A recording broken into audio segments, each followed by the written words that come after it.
Hi!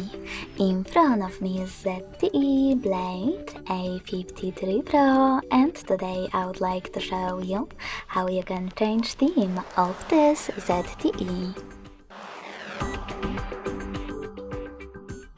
You need to start by opening Devices Settings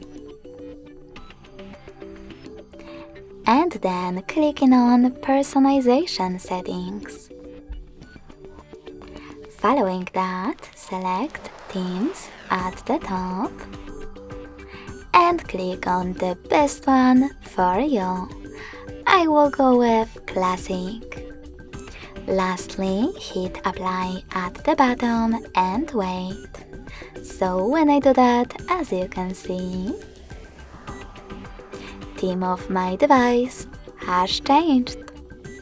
Thanks so much for watching. If you enjoyed this video, don't forget to leave a like, comment and subscribe. Bye!